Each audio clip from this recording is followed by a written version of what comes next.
नमस्कार, today Bihar news देख रहे हैं आप। मैं हूं आपके साथ प्रकाश सिंह। बिहार में चुनावी बिगुल अब बज चुका है। चुनाव की तैयारियां शुरू है।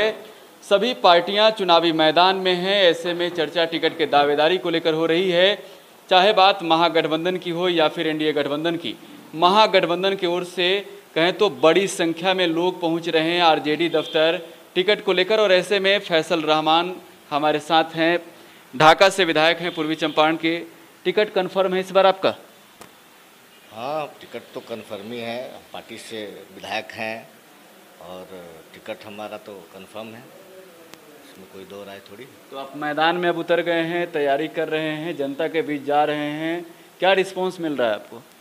देखिए, बिहार की जो ये निकम्मी सरकार जो झूठे वादे करके यहाँ की जनता को गुमराह किया है, सारे नौजवान के साथ साथ बुजुर्ग लोगों का भी आशीर्वाद और दुआ हम लोग को मिल रहा है। सभी लोग का ये कहना है कि इस बार तेजस्वी जी की सरकार बनना है, महागठबंधन की सरकार बनना तय है।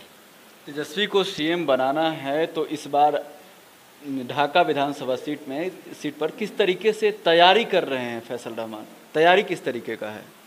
देखिए, हम लोग लोगों के बीच जा रहे हैं और हम लोगों ने अपने 5 साल में जो काम किया है उसके बारे में भी लोगों को बता रहे हैं, जानकारी दे रहे हैं। और हमने जिस तरीके से 5 सालों में भ्रष्टाचार को रोका है इस क्षेत्र के लिए, और उसके बाद और पार्टी जो सरकार है, नीतीश कुमार जी की जो सरकार है, जो काम किए हैं, चाहे बेरोजगारी पर जो भी मामला हो, आप प्रवासी मजदूर आए उसके लिए रहने सहने की नहीं, उसको बुलाने की कोई व्यवस्था थी, ये सब चीज़ को लेकर आवाम सब कुछ समझ चुका है। न हॉस्पिटल में डॉक्टर है, न स्कूल में टीचर है। इसलिए जनता इस बार मूड बना चुका है कि ऐसे निकम्मी सरकार को हटाना है, ये झूठे वादे करने वालों को यहाँ से उखाड़ के फेंक देना है। देखिए फैसल जी, एक चीज़ और आपको जानना चाहेंगे आपसे। लोग कहते हैं, यानी कि आपके जो विपक्षी लोग हैं वे लोग कहते हैं कि एक फौज है फैसल रहमान के पास और उनको लेकर वे सड़कों पर उतर जाते हैं, चाहे मुद्दा छोटा हो या फिर बड़ा हो, विरोध करने लगते हैं सड़कों पर, विकास की बातों पर भी विरोध करते हैं। लॉकडाउन में वे कह रहे हैं कि सरकार ने बहुत कुछ किया है, जबकि हमने देखा तस्वीरें टुडे बिहार न्यूज़ पर हमने आपको दिखाई भी थी। फैसल रहमान ढाका के सड़कों पे प्रदर्शन कर रहे थे। वजह क्या रही थी? क्यों सरकार से आप खफा चल रहे थे? देखिए, सरकार ने जो व्यवस्था की बात कही थी कि जो भी प्रवासी आ रहे हैं उसके रहने की व्यवस्था, उसको खाने की व्यवस्था, उसको सोने के लिए चादर, दरी और नहाने के लिए साबुन, कपड़ा, ये सब झूठा वादा था। किसी को कुछ नहीं मिल रहा था। 2-2 दिन लोग भूखे रह रहे थे, जिसको लेकर हम। अच्छा, यानी आप ये कहना चाह रहे हैं कि नीतीश कुमार ने वर्चुअल रैली के माध्यम से भी जो बातें बताई वो भी झूठी थी, क्योंकि उन्होंने इसका जिक्र किया है। देखिए, नीतीश जी कई बार तो उनका झूठा पोल सामने खुल चुका है, मर जाएंगे, मिट जाएंगे, भाजपा में नहीं जाएंगे। ये सब जो कहते हैं वो करते नहीं हैं। पहले वाले नीतीश जी अब नहीं रहे, अब खुद नाम हमारे पहले वाले नीतीश जी का मतलब क्या होगा? देखिए, पहले जब उन्होंने 2005 में जब उनकी सरकार बनी तो हम लोग भी उनके साथ थे। उनका जो कहा हुआ बात किया करते थे, लेकिन पता नहीं क्या मजबूरी आ गई, बीजेपी के साथ क्या दबाव है कि जो कहते हैं वो करते नहीं, जो करते हैं वो कहते नहीं।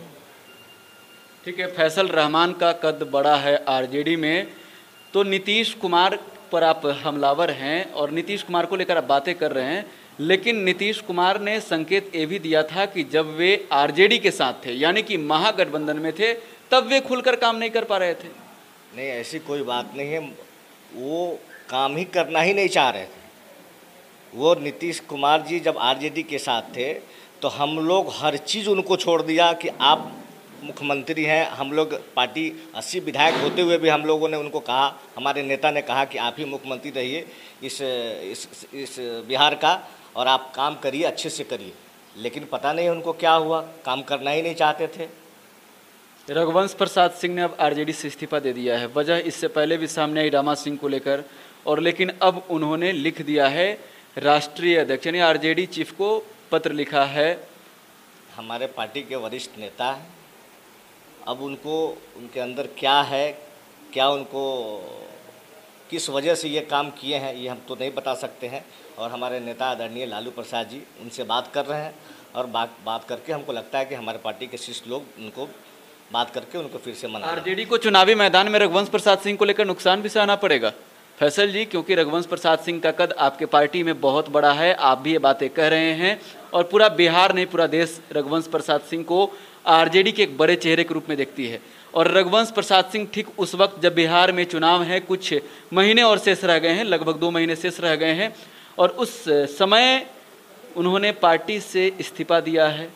देखिए, हम लोग के शुरू से हम लोग के साथ रहें, लालू जी के साथ रहें, कुछ हुई होगी उनको तकलीफ़ किसी बात का, हम लोग के नेता बातचीत भी हुई है, हमारे नेता उनको मना के फिर साथ रखेंगे, इससे हम लोग को चुनाव में कोई नुकसान नहीं होगा।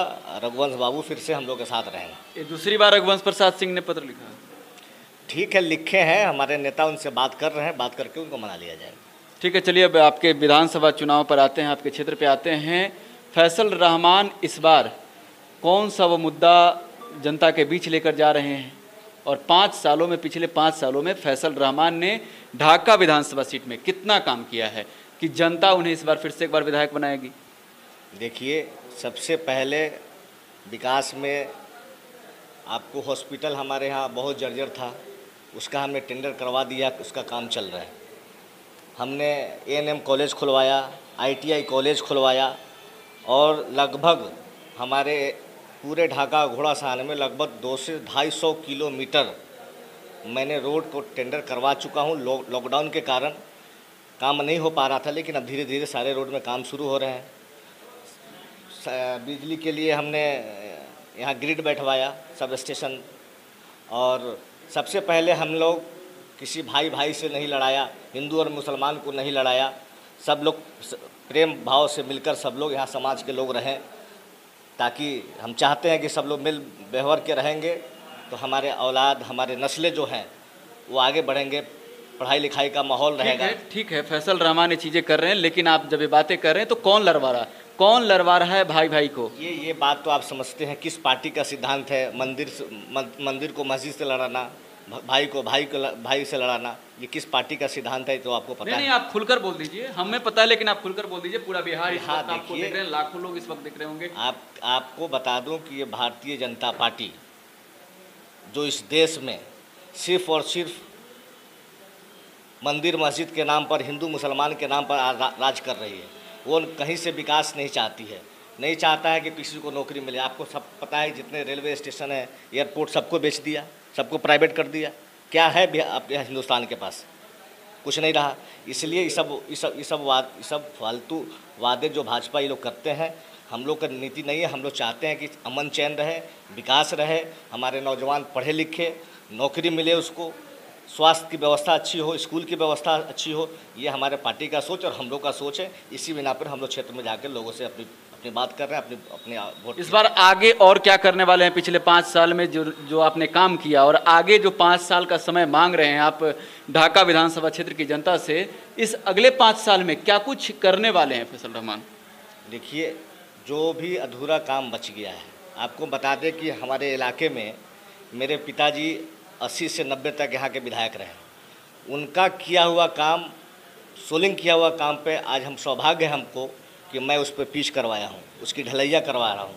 और इस तरीके से हमारे क्षेत्र में जो भी कमियाँ रह गई है, जो इस 5 साल में नहीं पूरा हो सका है, उसको लेकर हम लोग आगे काम करेंगे। और एक अच्छा सा चाहते हैं कि बढ़िया एक हॉस्पिटल हो यहाँ के, हमारे लोगों को, गरीब लोगों को कम पैसे में उसका इलाज सही तरीके से हो।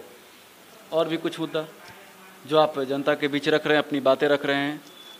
नहीं, इसके बाद और भी जो भी लोगों की सहूलियत के लिए जो काम होगा, हम लोग आगे भी सोचेंगे, उसको करेंगे।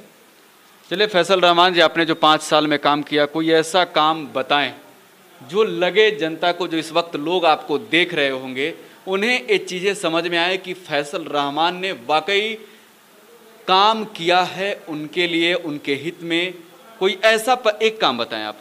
आपने काम तो बहुत किए हैं, आपने बताया भी, और कोई ऐसा एक काम बताएं। वैसा काम में क्या, 2-4 काम आपको हमने बताया है। जो सबसे बड़ी उपलब्धि आपके लिए हो 5 साल में? पहली बार विधायक बने ढाका विधानसभा सीट से आप। देखिए, सबसे पहले तो आपको घोड़ासहान में आईटीआई कॉलेज का स्थापना कराया, 18 करोड़ के लागत से उसकी बिल्डिंग बन रही है, काम शुरू है।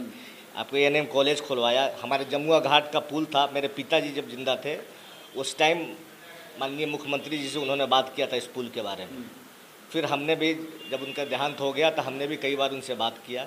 विधायक नहीं रहते हुए भी मुख्यमंत्री के साथ थे, उनके पार्टी में थे, जदयू में थे। हमने आग्रह किया था कि पिताजी जो बात बोले थे उसको काम करवा दिया जाए, तो उसका टेंडर भी हुआ। आज पुल का नीतीश कुमार जी ने ही कराया। 2 से 4 दिन के अंदर में उसका उद्घाटन भी हो जाएगा। देखिए, एक और खबरें आती है फैसल रहमान को लेकर कि इस बार के चुनाव में फैसल रहमान जेडीयू में भी जा सकते हैं। देखिए, कुछ दिनों पहले चर्चा चली थी कि फैसल रहमान जेडीयू में जाएंगे और एनडीए की ओर से सीट से दावेदारी करेंगे। ऐसी खबरें सामने आई, किसने खबरें फैलाया, क्या वास्तविकता है इसकी?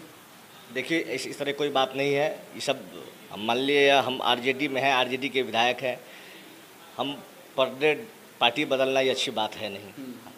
हम लोग अपनी इस पार्टी में, इस पार्टी के सिद्धांत से हमारे लिए अच्छा है, इसलिए हम इस दल में ही थे। मेरे पिताजी भी इसी दल में थे, किसी कारण बस कुछ नाराज़गी के कारण हमने छोड़ दिया था। आज दल में है, ईमानदारी से है और आगे भी ईमानदारी से पार्टी के लिए और क्षेत्र की जनता के लिए काम करते रहें। आगे भी करते रहेंगे। बिल्कुल। तो फैसल रहमान हैं, ढाका से विधायक हैं। पूर्वी चंपारण का ढाका सीट हॉट सीट माना जाता है, मुस्लिम बहुल इलाका है और साथ ही फैसल रहमान इस बार के चुनावी मैदान में उतरने को तैयार हैं, ताल ठोकने को तैयार हैं एक बार फिर से आरजेडी के टिकट से। देखना होगा फैसल रहमान इस बार के बिहार विधानसभा चुनाव में क्या कुछ कर पाते हैं। फिलहाल टुडे बिहार न्यूज़ के साथ आप बने रहें। धन्यवाद।